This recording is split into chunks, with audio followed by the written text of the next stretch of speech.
game, Group G, and the complexion of the group could very well depend on the outcome of this encounter between the Super Eagles of Nigeria and the Pharaohs of Egypt, who has paid his dues over the years.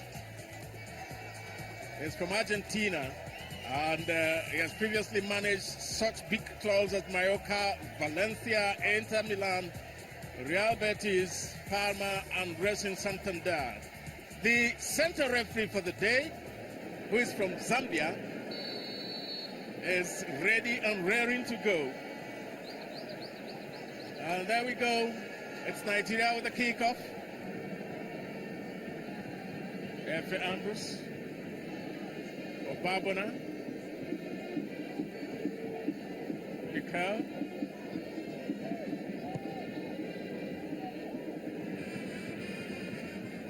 Etebo, Ihanacho, Igalo, Moses Simon. He wants to cut to the right. He's one to do that. Oh, goodness gracious me. And Nigeria scrambled it. And thanks to Kelechi Ihanacho, that was magnificent. He doesn't waste time. He takes it one time. And it rebounded, ricocheted off the post there. Egyptians were cut cold. And it was a Debo who had the final touch.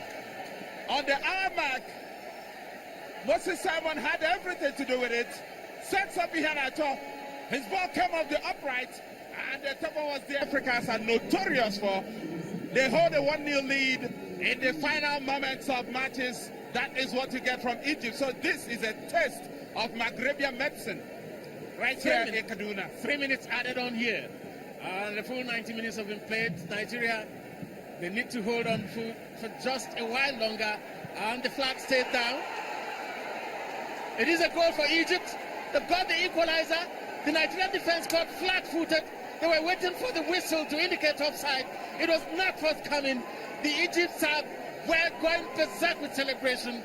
They are delirious. I was just talking about the injury. You can see here, what were they thinking of? Large space for Mohamed Salah, of all people, to run into, simply control the ball and finish low beyond. Kali came in goal. He had all the time and space in the water. He chose his spot.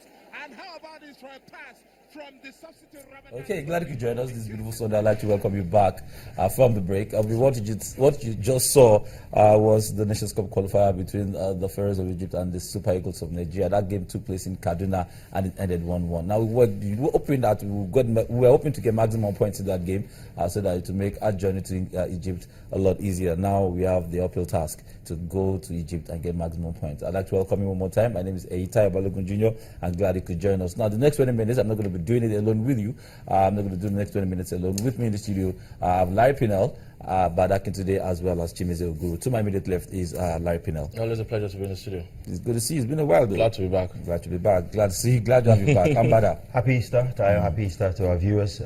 Always great to be here, even more special on a special day like this. Good. And Chimeze, good to see you this Sunday. Thanks for having me. Okay, all right. So straight away, the tone is set for what to expect on Tuesday. Now, these guys, I've been saying it all week long that have we made the right decision by taking Samson Siasa? I mean, all along for a while actually, and I'm sure they agree that we've done something right by bringing Samson Siasa to replace Sunday Olise. We're going to get to analyze that and also what to expect from the Super Eagles. Were they good enough on the day when they played the Egyptians in Nigeria? What do you expect from them when they get to play on Tuesday? But we've come to that. Let's start with the NPFL. We expect to see some games in the local league today. Week 9 fixtures will take place today, and I'll take you to some of the fixtures of some of the games that will take place today. Now we have Abia Warriors taking on Niger Tornadoes. El Kanemi will be playing those to Nassau United. Enugu Rangers will take on Eimba. Atland will take on Giwa FC. Ikorodu United will play those to Rivers. Kano Pillars will take on Ifeanyi. Plateau will take on MFM. Sunshine Stars will take on 3SC.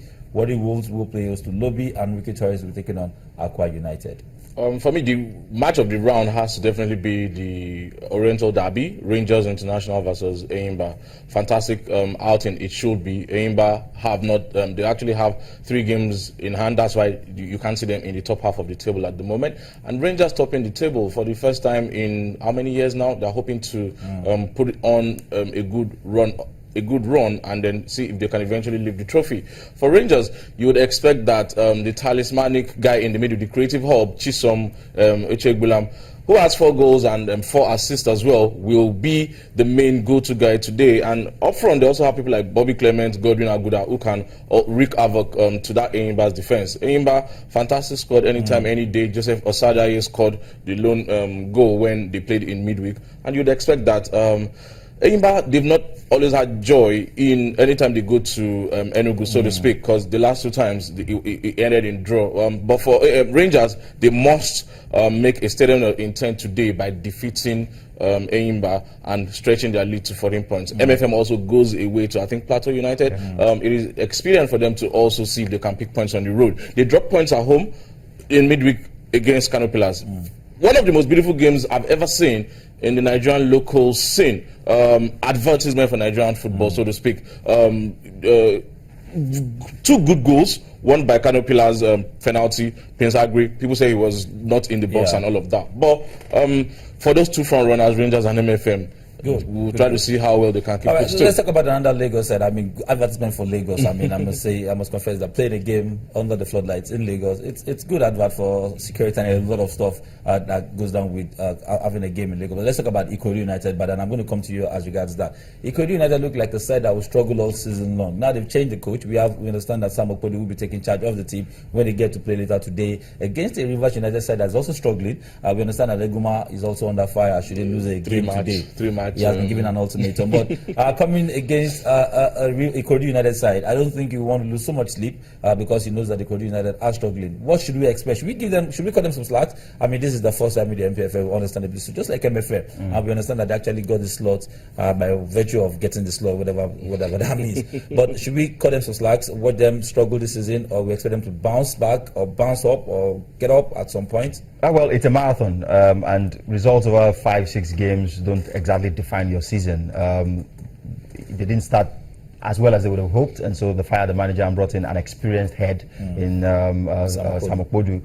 And of course, they wouldn't find a better platform to launch their season than against a struggling side as well. There's a new manager effect that you expect to kick in. Everyone wanting to impress and all that. So on that basis, I think that on the day Ikorodu United will get the result. Whether or not it turns the season around will remain to be seen down the line, because it takes more than just 2 or 3 good games to do well over the course of the season. Do they have the depth of squad, the quality to hold out? We would have to wait and see. But they exactly haven't made the right start, which is why they've changed the manager. And Sam Okpodi can steady the ship, can get into the players' heads and get them to perform, from match to match. But ultimately, it's a long run, and it's all down to how well the squad is managed and all of that. And if there's anyone that can do it, at least maybe secure them another season in the top flight. Sam Okpodi can do it. Okay. So. Now, guys, check this out. They've played 8 times, talking about the Ikorodu United, and they are superior to Nasarawa United and Sunshine Stars. Nasarawa United have played only 4 times, and Sunshine Stars have played only 6 times. It's an atrocious start. So by the time those guys catch up, they should be bottom. They should be rock bottom. So, really. Do you think they will survive the season? Well, on the evidence of current performances, no. But like I said, it's still a long run. I mean, if you take 20 games. If you take an example of I mean, I hate to use this example because it's from the EPL. Leicester City. A year ago, they were rock bottom of the league. Now they are top of the league. So that tells you that it's the consistency of result. If they go on a run of 5-6 games, without defeat, they definitely shoot off the table. Against an MFM side, I'm going to come to Chimeze to take a look at the log table on top of the table. We have Enugu Rangers, MFM, Lobisas, and Ifeanyi. Ifeanyi did come out emphatically to say, that's the proprietor of Ifeanyi, that he intends to put these guys on the continent. That means he's going to support them all the way to make sure they qualify for the continent. Should the leg end this way, they will definitely qualify for the continent. But Enugu Rangers, a lot of people would not have predicted them being on top of the table after 3 weeks. I mean, if you want to give them credit for slides, I mean, they're currently on top of the table. It's top sit between themselves and MFL. We saw Sunshine too at some point in time last season, but eventually finished about 6th or so. But Rangers, MFM, top 2. Do you think it will go all the way, or you expect to see the Sunshine effect happen again sometime? Well, maybe not the Sunshine effect per se, but the league is still. These are still early days. 8 matches going into the 9 matches, and the likes of Enyimba, like we rightly mentioned, haven't really played the required number of matches, so to speak. So the lot will change. But I believe if Rangers has the opportunity now to be able to make a statement of claim. You know, if they're able to beat the reigning champions, that is Enyimba, then you can begin to say, okay, maybe it's in them to be able to win the league. But definitely, this is not the way the league is going to end. You think I'm so? very certain it's not going to end this way. Okay, all right. So the fact that we get to see games on the floodlight, you made a case for it last sometime. Was it last year or this year? That we should get to see more games under the floodlight. We did see Aqua United start that. Now we've seen MFM start it. We don't know who is going to try it next, but it's beautiful to see these games take place at night, and we never had issues, or we've not had any issues of security attacks or whatever. I mean, of course, this is Lagos anyway. But interestingly, we want to see more games. Definitely. Would you like to see more? Definitely. Definitely. I mean, in spite of the acute shortage of power nationwide, the games that I've held in the floodlight have gone hitch-free, meaning that maybe there's a backup to the backup, you know, whenever those games happen. Ultimately, you want a spectacle. You want a visual, you know, spectacle and entertaining 90 minutes that people can enjoy after work. And, you know, because of the scheduling, it means that more people can come and pack the stadium, which is what we saw when MFM played Kano Pillars here in Lagos. So more of that I'll be hoping for. Okay, so are you satisfied with what you've seen so far in the NPFL? Fantastic, definitely. All the teams are trying to blend, so to speak.